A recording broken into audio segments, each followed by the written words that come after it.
She was everywhere. And then almost overnight, she was gone. Not because she stopped working, not because she lost her talent, not because the audiences who had loved her turned away. She vanished from Hollywood in the particular way that only Hollywood can make someone vanish, quietly, systematically, and with a cruelty so polished, it barely looks like cruelty at all. You remember her. You remember exactly who she was. You remember Baby Houseman taking that first tentative step onto a dance floor and becoming someone entirely new. You remember Ferris Bueller's sister, furious and funny and achingly real. You remember a face that carried something rare in 1980s Hollywood. Genuine vulnerability without artifice. Genuine beauty without the cold perfection the industry was already beginning to demand. That face, that is where this story truly begins. Because Jennifer Grey made a decision in the early 1990s that she believed would protect her career, extend her relevance, and bring her closer to the kind of leading lady roles that Hollywood reserved for women who looked a very specific way. She went to a surgeon. She asked for a smaller nose. And when she emerged on the other side of that procedure, something that nobody had predicted happened. Nobody recognized her anymore. Not her former directors, not casting agents who had worked with her, not audiences who had watched her in two of the defining films of an entire generation. She had changed a single feature of her face and in doing so had erased the very quality that made her unforgettable. That precise, unrepeatable combination of features that the camera had loved and audiences had trusted completely. She called it, in her own words, the nose job that changed her life, and not in the way she had hoped. But to understand what was truly lost, you have to go back to the beginning. Back to a family, a childhood, and a legacy that Jennifer Grey carried into every room she ever entered, whether she wanted to or not. Her father was Joel Grey. If that name doesn't immediately place itself, think of Cabaret. Think of the 1972 film adaptation of the Broadway musical, in which Joel Grey played the master of ceremonies with a performance so precise, so unsettling, so completely inhabited, that it earned him the Academy Award for Best Supporting Actor. He was a giant of American musical theater and film, elegant, disciplined, technically immaculate. Growing up as the daughter of Joel Grey in New York City meant growing up inside the industry. It meant understanding from childhood that performance was not a dream, it was a discipline. It was work. It was something you either committed to completely or did not do at all. Jennifer Grey absorbed that understanding the way children absorb language, not through study but through simple, constant proximity.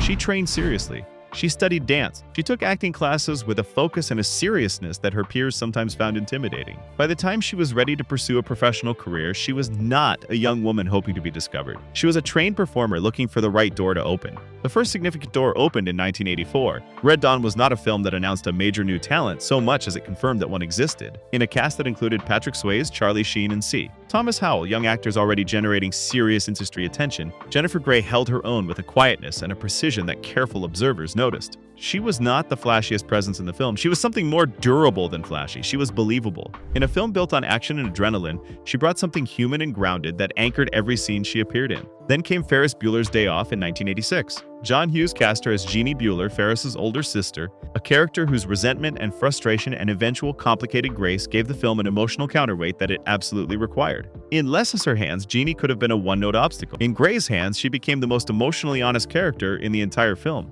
The scene in the police station where Jeannie encounters a young man played by Charlie Sheen, who reportedly showed up genuinely sleep-deprived to capture a particular quality in his performance, is one of the quiet masterpieces of 1980s American comedy. Two people unexpectedly real with each other in the middle of a film that could easily have kept everything safely on the surface. Hughes recognized what he had. He would later say that Jennifer Grey understood something about vulnerability on camera that very few actors of her generation possessed. Hollywood, at that precise moment in 1986, should have been building a career around that quality.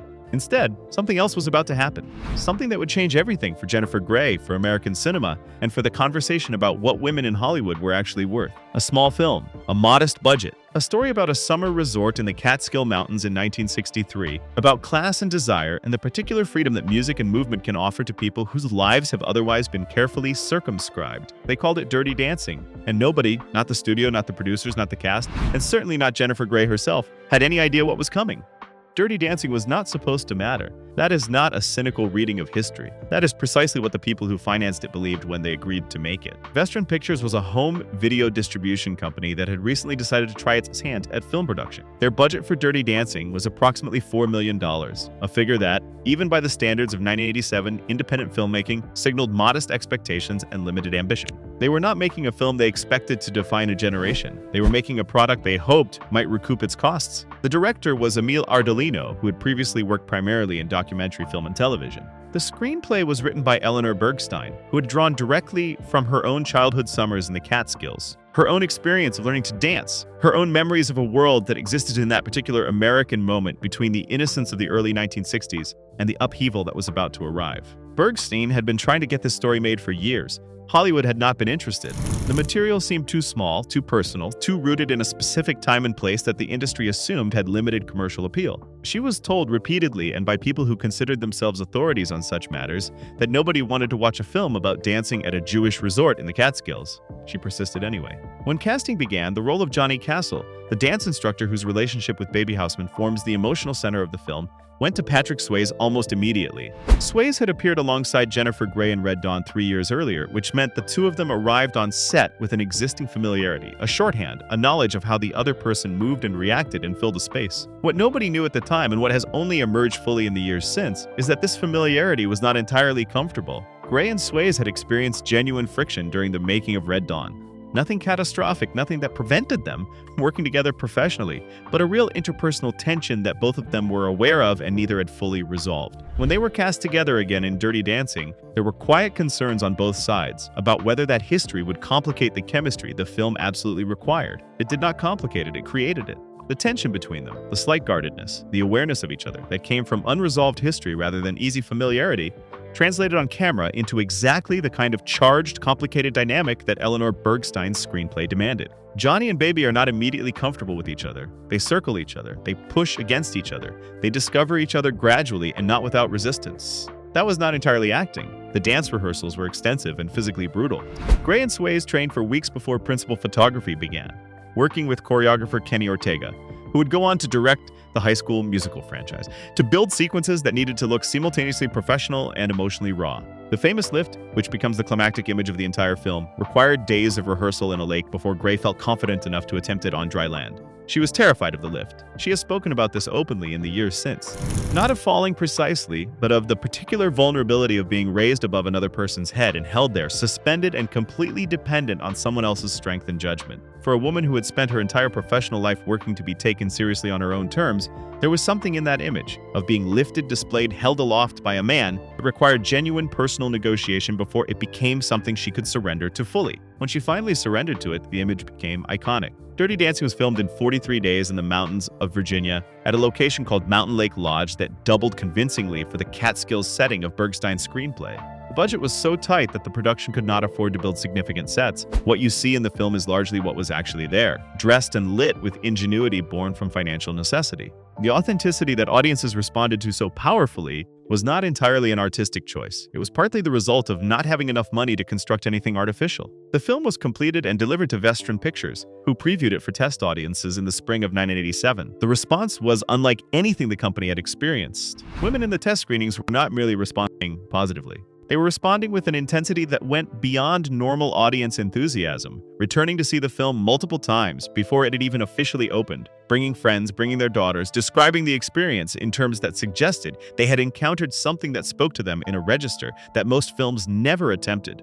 Vestron, initially uncertain how to position the film, watched these preview responses and began to understand that they had something they had not planned on having. They had a phenomenon. Dirty Dancing opened in August of 1987 and earned 33 times its production budget at the worldwide box office.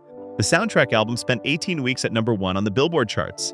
The song I've Had the Time of My Life won the Academy Award for Best Original Song. A film that no major studio had wanted to make about a world that Hollywood had dismissed as commercially irrelevant became one of the most financially successful independent productions in the history of American cinema. And at the center of all of it was Jennifer Grey.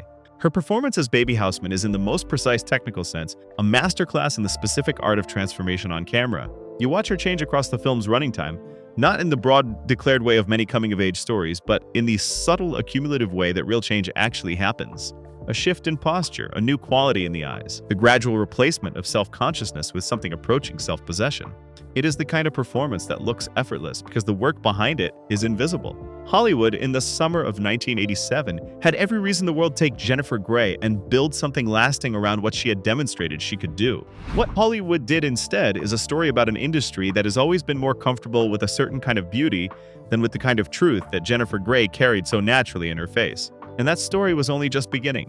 The world Jennifer Grey woke up to in the autumn of 1987 was not the world she had known before. Dirty Dancing had done something to her that fame does to very few people, cleanly or kindly.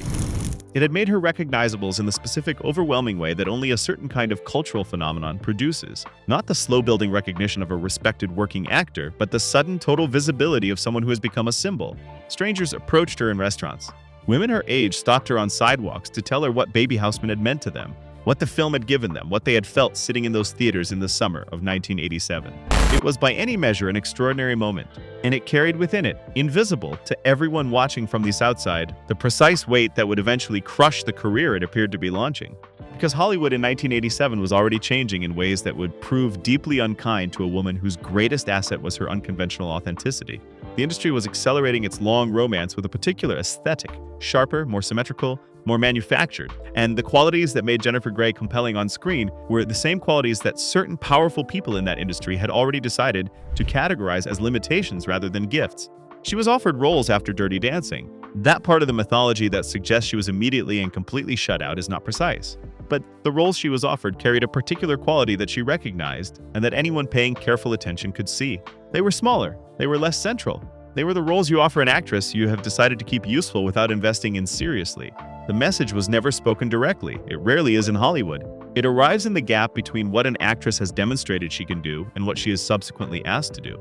It arrives in the meetings that don't happen, the calls that aren't returned, the projects that stall at the precise moment her name is attached to them. Jennifer Grey heard that message clearly, and in the early 1990s, she made the decision that would become the defining tragedy of her professional life. The rhinoplasty she underwent, 2 separate procedures, the second attempting to correct complications from the first, was not undertaken carelessly or without genuine deliberation. She has spoken about this in interviews with honesty that is almost painful to witness. She believed with the sincere conviction of someone who had spent years absorbing the industry's signals that her nose was the obstacle, that if she removed the feature that casting directors and producers had occasionally referenced in their careful, deniable way, she would finally be allowed to compete on equal terms with the women whose careers she watched advancing around her. What she could not have known, what nobody told her because nobody understood it fully until it was too late, was that her nose was not an obstacle at all. It was a passport. It was the most distinctive element of a face that audiences had learned to trust completely, the anchor of an identity so specific and so recognizable that removing it did not make her more castable. It made her invisible. She has described the experience of walking into audition rooms after the surgery and watching people fail to place her. Not fail to recognize her as a celebrity, fail to recognize her as a human being they had encountered before. Casting directors who had worked with her directly, who had sat across tables from her and discussed projects, looked at her new face and found nothing familiar in it. The architecture that their memory had stored was gone, replaced by something conventionally prettier and completely anonymous. Jennifer Grey had paid a surgeon to remove the thing that made her Jennifer Grey. The professional consequences were severe and swift, but the personal consequences ran deeper and lasted longer. She has spoken about the psychological aftermath of that period, the disorientation of moving through a world that no longer reflected back the face she had built her entire sense of self around, the particular grief of having made an irreversible decision based on information that turned out to be catastrophically wrong. She was not erased by Hollywood in a single dramatic act of institutional cruelty. She was erased by 1,000 small signals from an industry that had never fully deserved her, delivered over years with the casual indifference that power reserves for the people it has decided it no longer needs. The surgery was her response to those signals, and the surgery completed what the signals had begun. But here is where the story refuses to end in simple tragedy. Because Jennifer Grey did not disappear. She withdrew, yes. She struggled, yes. She navigated a marriage to actor Clark Gregg that gave her stability and a daughter named Stella, who became the organizing principle of a life that had needed reorganizing. She worked when work came. She rebuilt herself from the inside with the same discipline that her father had modeled for her in childhood. Not loudly, not publicly, but with a consistency that only revealed itself over time. And then, in 2010, something happened that nobody in Hollywood had predicted. Dancing with the Stars cast Jennifer Grey as a contestant. The decision was not universally greeted with excitement. There were people in the industry who considered it a footnote, a nostalgia casting, a backward glance at a career that had never recovered its footing. What they failed to account for was what happens when a woman who has spent 2 decades being told she is invisible is finally given a stage and an audience, and the one art form that has always told the truth about who she is. She won, comprehensively, beautifully, with a grace and a power that silenced every quiet dismissal of the previous 20 years. The audience that had loved Baby Houseman in 1987 had not forgotten her. They had simply been waiting. And when she returned to them, older, changed, carrying everything those years had cost her openly in her face and her movement, and the way she held herself on that stage, they recognized her immediately. Not because she looked the same, because she had never stopped being herself underneath. That is the real story of Jennifer Grey. Not the nose, not the surgery. not the industry's cruelty, which was real and documented and worth every word of anger it deserves. The real story is about a woman who absorbed the worst that a powerful and indifferent industry could deliver, and who discovered, on the other side of all of it, that the thing Hollywood had spent years trying to convince her was a flaw was actually the most enduring thing about her. Nobody puts Jennifer Grey in a corner, not even Hollywood, not permanently.